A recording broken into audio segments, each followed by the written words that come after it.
Jambo na karibu katika taarifa yetu ya habari za asubuhi ya leo, ikiwa ni tarehe 5 mwezi wa 8 mwaka 2026. Ikiwa itakuwa ni mara yako ya kwanza kufuatilia habari kupitia mtandao wetu wa YouTube Congo Post News, hakikisha unajiabone, una comment vile vile una partager ili wengine waendelee kupata habari zetu za kila siku kupitia mtandao wetu wa YouTube. Una comment ukitujuza unaendelea kufuatilia ukiwa sehemu gani, na hapo unaweza kutupatia maoni yako aiza mapendekezo yako. Lango jina ni Idi George Idi Elisha, nikiendelea kutangazia kupitia mtandao wetu wa YouTube. Karibu. Tuendelee na habari za siasa kutoka nchini Jamhuri ya Kidemokrasia ya Kongo, ambako ripoti mpya ya Umoja wa Mataifa imeibua mjadala mkubwa kuhusu mwelekeo wa kisiasa wa muungano wa M23 unaoendesha shughuli zake mashariki mwa Jamhuri ya Kidemokrasia ya Kongo. Ripoti hiyo inaelezwa kuwa aliyekuwa rais wa Jamhuri ya Kidemokrasia ya Kongo Joseph Kabila anatajwa kuwa miongoni mwa watu wanaotarajiwa kupewa nafasi muhimu ya uongozi wa kisiasa ndani ya muungano huo wa M23, huku kiongozi wa M23 Corneille Nangaa akielezwa kuwa yuko tayari kuachia nafasi hiyo endapo mpango huo utatekelezwa. Kwa mujibu wa taarifa zilizomo katika ripoti hiyo, mabadiliko hayo yanatajwa kuwa sehemu ya mkakati wa kuimarisha uongozi wa kisiasa wa M23 wakati mpango wa mvutano na kiusalama ukiendelea katika maeneo mbalimbali mashariki mwa Jamhuri ya Kidemokrasia ya Kongo. Ripoti hiyo pia inaeleza kuwa hatua hiyo inaweza kubadili taswira ya uongozi wa muungano huu kwa kumweka Joseph Kabila kama sura kuu ya kisiasa ya M23. Hata hivyo, madai hayo yanatokana na tathmini ya Umoja wa Mataifa na hayajathibitishwa rasmi na Joseph Kabila wala uongozi wa M23. Kwa upande wake, serikali ya Jamhuri ya Kidemokrasia ya Kongo inaendelea kuishtumu Rwanda kwa kuunga mkono waasi wa M23, madai ambayo Rwanda imekuwa ikikanusha mara kwa mara. Serikali ya Kinshasa pia imekuwa ikimtuhumu Joseph Kabila kwa kuwa na uhusiano na waasi, tuma ambazo naye amekuwa akizikanusha vikali. Wachambuzi wa masuala ya siasa wanaeleza kuwa iwapo mabadiliko hayo yatathibitiwa, yanaweza kuwa na athari kubwa katika mchakato wa amani unaoendelea kupitia mazungumzo ya kikanda na kimataifa. Pia wanaweza kuongeza mvutano wa kisiasa nchini Jamhuri ya Kidemokrasia ya Kongo, hasa katika kipindi ambacho juhudi za kurejesha utulivu mashariki mwa nchi ya DRC zikiendelea. Kwa sasa hakuna tamko rasmi kutoka kwa Joseph Kabila, Corneille Nangaa au uongozi wa M23 kuhusu taarifa hizo za Umoja wa Mataifa. Hivyo taarifa hizo zinaendelea kusubiri uthibitisho au ufafanuzi kutoka kwa wahusika wakuu. Wakati huo wananchi wa mashariki mwa Jamhuri ya Kidemokrasia ya Kongo wanaendelea kutarajia suluhisho la kudumu litakalomaliza mapigano na kurejesha amani katika maeneo yaliyoathirika na vita kwa muda mrefu. Tuendelee na habari kutoka mashariki mwa Jamhuri ya Kidemokrasia ya Kongo, ambako wakazi wa mji wa Buleusa, makao makuu ya groupement ya Ikobo katika wilaya wa Likale mkoani Kivu Kaskazini, wamekumbwa na mshtuko baada ya tukio kubwa ya uporaji iliyotokea usiku wa kuamkia Jumatatu tarehe 3 mwezi huu wa 8 mwaka 2026. Wakazi wa eneo hilo wanadaiwa kuwa watu wenye silaha wasiotambulika walivamia mji huo saa 5 usiku na kufanya uporaji wa mali za wananchi. Kwa mujibu wa ushuhuda wa wakazi mbalimbali, watu wao waliingia mjini na kujigawa katika mitaa tofauti kabla ya kuanza kuvamia maduka ya raia, maduka ya dawa pamoja na nyumba za raia. Mashuhuda wanasema bidhaa muhimu, dawa, simu za mkononi, kompyuta mpakato na mali nyingine za samani zilichukuliwa na watu au katika operation iliyodumu kwa muda mrefu. Mkazi mmoja wa Buleusa ambaye hakutaka jina lake litajwe kwa sababu ya kiusalama alisema kuwa washambuliaji walikuwa wakipita nyumba kwa nyumba wakichukua kila wanachokikuta, huku wananchi wakishindwa kutoa upinzani kutokana na hofu ya kushambuliwa. Mkazi mwingine amesema familia nyingi zimeachwa katika hali ngumu baada ya kupoteza mali zao zote kwa usiku mmoja. Ingawa hakuna taarifa ya vifo zilizoripotiwa katika tukio hilo, hasara ya mali inaelezwa kuwa ni kubwa na wafanyabiashara wengi sasa wanajiuliza namna watakavyorejesha shughuli zao za kiuchumi. Tukio hilo limetokea wakati ambako hali ya usalama katika eneo la Ikobo inaendelea kuwa mbaya kutokana na mapigano makali yaliyoripotiwa katika siku za hivi karibuni kati ya makundi ya wazalendo na wapiganaji waasi wa M23. Kwa mujibu wa vyanzo vya ndani, baada ya watu waliotekeleza uporaji huo kuondoka, mji wa Buleusa uliendelea kuwa chini ya udhibiti wa waasi wa AFC M23. Hata hivyo, hadi sasa hakuna tamko rasmi iliyotolewa na mamlaka za utawala wa eneo hilo wala kutoka kwa makundi yanayotajwa kuhusishwa na tukio hilo. Kuna baadhi ya watu ambao wanasema kuwa ni wazalendo ndio waliohusika na utekelezaji wa matukio hiyo, lakini haijathibitishwa kwa sababu imekuwaje wazalendo kufanya vitendo kama hivyo katika eneo ambayo inadhibitiwa na waasi wa AFC M23. Tusisolike kwamba Buleusa iko chini ya udhibiti wa waasi wa AFC M23.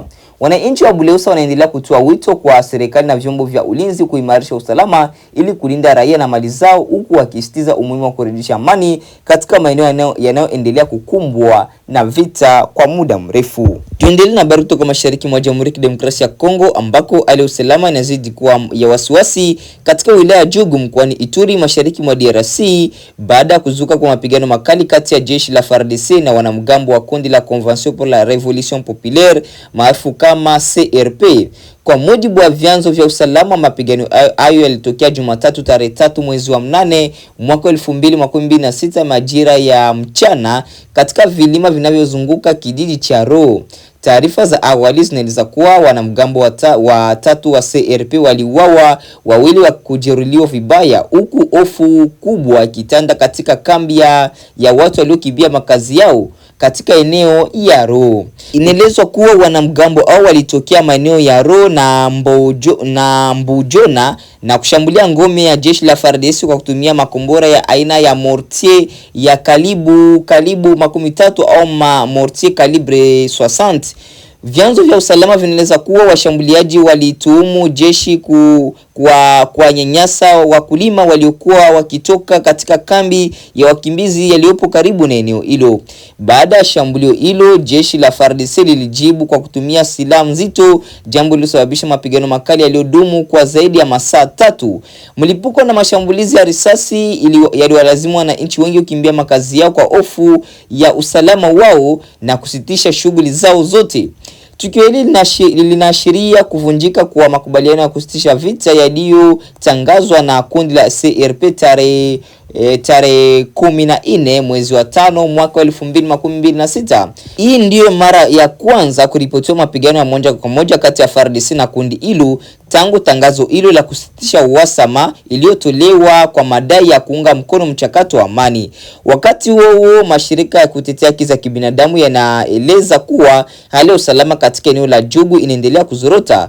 Kabla ya mapigano haya kulikuwa tayari na taarifa zilizodai kuwa wanachama wa CRP walikuwa wakilazimisha raia kufanya kazi za lazima katika maeneo ya Bahema Nord na Majere, jambo linaloongeza hofu miongoni mwa wananchi.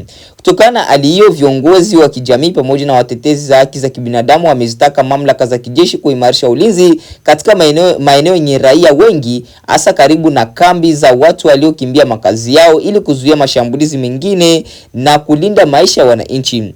Hadi sasa jeshi la FARDC haijatoa taarifa rasmi kuhusu operation hiyo, huku wakazi wa Jugu wakiendelea kuishi katika taharuki wakihofia kurejea kwa mapigano makali katika siku zijazo. Tuendelee na habari zinazohusu vita vinavyoendelea huko mashariki mwa Jamhuri ya Kidemokrasia ya Kongo, ambako mwandishi wa habari za uchunguzi Nikes Kibel Beloka ametoa simulizi kuhusu historia ya kuibuka kwa harakati za waasi wa RCD na mabadiliko ya makundi yenye silaha nchini Jamhuri ya Kidemokrasia ya Kongo, akieleza matazamo yake kuhusu matukio yaliyotokea tangu vita vya mwaka wa 1998 yani 1998 hadi mgogoro wa sasa unaohusisha AFC M23.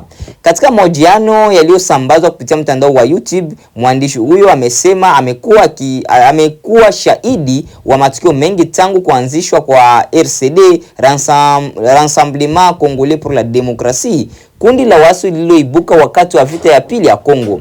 Alieleza kuwa historia ya kundi hilo imefungamana matukio makubwa yaliyoathiri usalama na siasa za nchi ya DRC. Miongoni mwa matukio aliyozungumzia ni uvamizi wa Kitona katika mkoa wa Kongo Central pamoja na tukio la mauaji ya maafisa wa jeshi la serikali katika uwanja wa ndege wa Kavumu mkoani Kivu Kusini. Mwandishi huyo wa habari ametoa madai na tafsiri zake kuhusu mazingira yaliyozunguka matukio hayo na namna alivyoathiri mwelekeo wa vita nchini Jamhuri ya Kidemokrasia ya Kongo. Anajadili mada ya maafisa wa jeshi ya DRC wanaodaiwa kushirikiana na Rwanda, akisema swala hilo limeendelea kuwa chanzo cha mijadala na tuhuma katika historia ya migogoro ya mashariki mwa Jamhuri ya Kidemokrasia ya Kongo. Hata hivyo, madai hayo yanabaki kuwa sehemu ya maoni na ushuhuda wake na yanahitaji kuthibitishwa kupitia vyanzo huru na uchunguzi wa kitaalamu. Katika maelezo yake, Nikes Kibel Beloka pia amerejea anarejea makubaliano ya Sun City yaliyokuwa sehemu ya juhudi za kumaliza vita vinavyoendelea huko mashariki mwa DRC mwanzoni mwa mwaka wa 2000. Kwa mtazamo wake, makubaliano hayo yalileta utulivu wa muda lakini hayakuondoa mizizi ya migogoro, jambo ambalo limedai kuwa limechangia kuibuka kwa makundi mengine ya waasi kama vile CNDP na baadaye M23. Kauli zake zimeibua mjadala mpana kuhusu historia ya vita nchini Jamhuri ya Kidemokrasia ya Kongo na umuhimu wa kuelewa chanzo cha migogoro hiyo ili kupata suluhisho la kudumu. Wachambuzi wa masuala ya usalama wanasema simulizi za mashahidi na waandishi wa uchunguzi zinaweza kuchangia kuelewa historia, lakini zinapaswa kuzingatiwa pamoja na ushahidi wa kihistoria, ripoti huru na nyaraka rasmi. Mahojiano ya Nikes Kibel Beloka yanaangazia mtazamo wake kuhusu historia ya migogoro ya nchi ya DRC kuanzia kuzaliwa kwa RCD hadi hali ya sasa ya M23. Ingawa yanatoa simulizi muhimu kwa mjadala wa kihistoria, baadhi ya madai yaliyotolewa yanahitaji kuthibitishwa na ushahidi huru ili kutoa taswira kamili na yenye uwiano kuhusu matukio hayo. Baada ya kusikiliza matangazo yetu kutoka sehemu mbalimbali mashariki mwa Jamhuri ya Kidemokrasia ya Kongo na nchi nzima ya DRC, mpendwa msikilizaji na mtazamaji, basi achana kuingia moja kwa moja na habari za kimataifa ili upate kujua nini kinachoendelea kwa pembe zote za dunia. Karibu. Tuanzie Mashariki ya Kati ambapo Rais wa Marekani Donald Trump amewashutumu viongozi wa Iran na kuwaita waongo baada ya uongozi wa Tehran kupuuzilia mbali madai yake kwamba mazungumzo mapya kati ya pande hizo mbili yalikuwa yanatarajiwa kuanza hii leo. Katika ujumbe kwenye mitandao ya kijamii, Rais Trump amesema uongozi wa Iran una tabia ya unafiki wa kiwango cha juu kisichoaminika. Mapema leo Iran ilisema kuwa kwa sasa haifanyi mazungumzo na Marekani kuhusu kufunguliwa tena kwa mlango bahari wa Hormuz. Siku ya Jumamosi, Donald Trump alisema kuwa alisitisha mashambulizi ya angani yaliyopangwa kufuatia ombi kutoka kwa utawala wa Iran, jambo ambalo Tehran inakanusha. Hii ni hatua ya hivi karibuni zaidi katika mfululizo wa matangazo yaliyotolewa wakati wa mzozo huu wa miezi mitano, ambapo Rais Trump ametishia kufanya mashambulizi makubwa kisha kughairi hatua hizo dakika za mwisho. Bei ya mafuta duniani ilishuka leo katika masoko ya hisa barani Asia kufuatia tangazo la Rais Trump. Hivi ndivyo alivyowaambia waandishi wa habari akiwa ndani ya ndege ya Air Force One. I was asked to by Saudi Arabia. Niliomba kufanya hivyo na Saudi Arabia, UAE, Qatar na Iran. Tulikuwa tayari kuanza mashambulizi na wakati huu lingekuwa ni shambulio kubwa. Tulikuwa tayari kabisa. Lakini washirika wanapoomba kusitisha mpango huo ni lazima utulie na kutafakari. Na nadhani sababu yao kuomba hivyo ni kwamba kuna makubaliano yaliyoafikiwa. Kuna makubaliano kuhusu Hormuz na kisha kutakuwa na makubaliano kuhusu swala la nyuklia, au unaweza kuita hatua ya kuondolea Iran uwezo wa kinyuklia. Mimi huita hivyo na tunashikilia msimamo huo. Tutaona kitakachotokea. Tunaweza kufanya hivyo wakati wowote tunapotaka. Lakini tumeombwa na makundi makuu matatu na hata Iran pia inatuomba sana. Walisema tungependa kufanya makubaliano.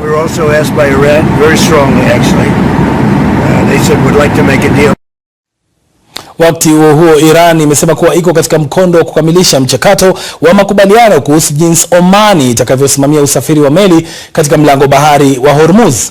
Nchi hizo mbili zinadhibiti pande zote mbili za njia hiyo muhimu ya maji ambayo imekuwa kiini cha vita kati ya Iran na Marekani.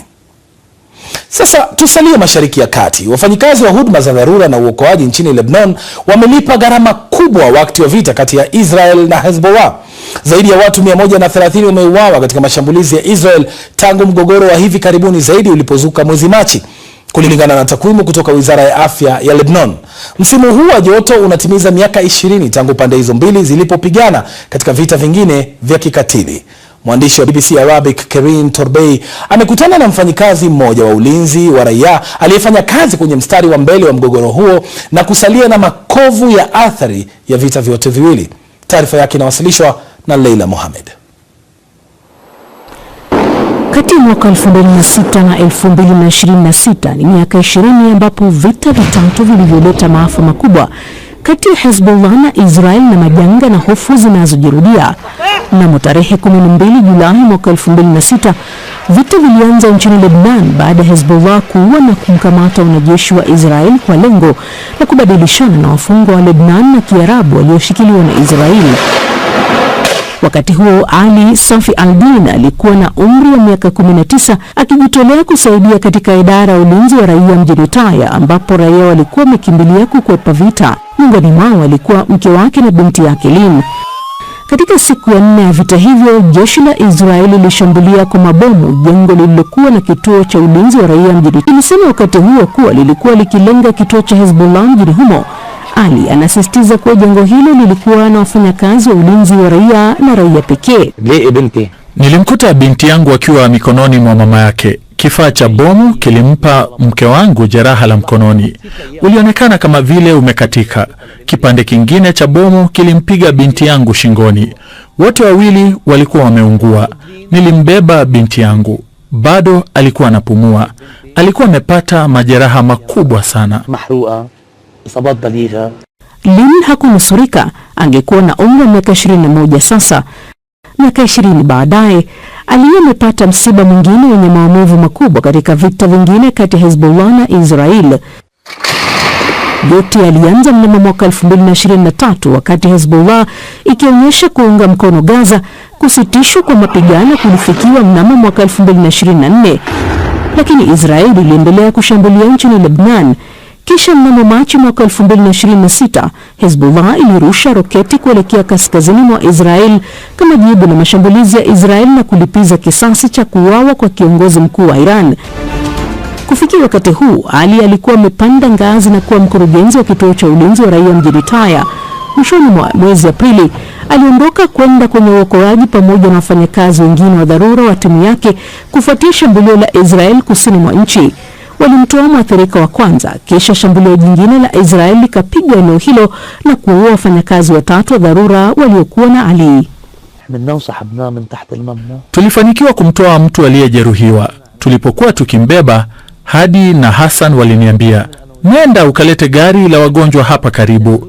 Niliwatazama na kuacha wakimbeba mtu huyo aliyejeruhiwa na nikaenda kuchukua gari la wagonjwa. Nilifika na kuingia kwenye gari hilo.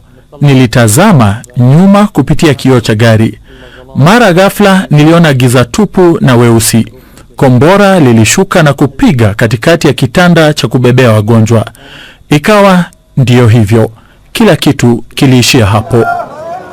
Jeshi la Israeli lilisema lilikuwa linamshambulia kamanda wa Hezbollah aliyekuwa akifanya kazi karibu na wanajeshi bila kutoa ushahidi. Miaka 20 tangu mwaka 2006, silaha zimekuwa za kisasa zaidi na hofu zinazoleta ni vigumu hata kufikiria. Vita ni vita, lakini kuna tofauti kubwa kati ya mwaka 2006 na mwaka 2026. Mashambulizi ya vita hivi hayaelezeki. Roketi za sasa hazielezeki, zina nguvu kubwa sana. Maumivu aliyopata Ali ni ishara tu ya mateso ambayo raia wengine nchini kote wanayapitia katika vizazi kadhaa. Katika muda wa siku 10 zijazo, taifa la Zambia litashiriki uchaguzi mkuu ambao kwa sasa umefuatiliwa kwa karibu sana na wengi nchini humo. Rais wa sasa Hakainde Hichilema alionekana kama atarejea madarakani kwa urais hapo awali, sasa anakabiliwa na kibarua kigumu kutoka kwa upinzani ambao umeungana dhidi yake. Mpinzani wake mkuu ni Brian Mundubile, wakili na mbunge ambaye kwa sasa anawania urais kupitia tikiti ya muungano wa vyama vya upinzani. Mundubile ambaye hakuwa na umaarufu mkubwa sana hapo awali, kwa sasa ndiye mgombea anayewakilisha upinzani ambao awali ulikuwa umegawanyika. Muungano huo ni wa wafuasi waliosalia wa chama kilichotawala awali cha Patriotic Front na vyama vingine vidogo. Kiongozi huyo amekuwa akiwavutia watu wengi katika mikutano yake ya kisiasa, akiendeleza ujumbe wa kupunguza gharama ya juu ya maisha, ukosefu wa ajira na kile anachokitaja kama maboresho yasiyotosha kwa maisha ya kila siku ya raia wa Zambia, japo kumekuwa na udhibiti wa kiasi kidogo tu wa uchumi chini ya serikali iliyopo madarakani kwa sasa. Mwandishi wa BBC Ndigi Ndaba Jona Buyoya amezungumza na Mundubile na kumuuliza kwa nini ana umaarufu mkubwa. the high poverty levels, viwango vya juu vya umaskini na sheria zinazowakandamiza watu ambazo serikali ya sasa imepitisha ndizo sababu ambazo zimefanya raia kuwa na ugumu wa kuwasiliana.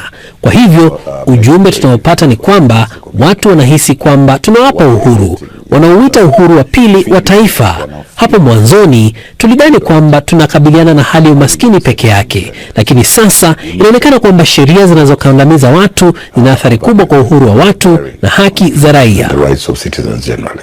Do you think that you are... Je, unafikiri wewe ndiyo kiongozi sahihi wa kushughulikia masuala haya, ikizingatiwa kuwa ulikuwa waziri katika serikali iliyopita ambayo raia wa Zambia waliondoa madarakani hasa kutokana na mambo hayo hayo unayozungumzia sasa?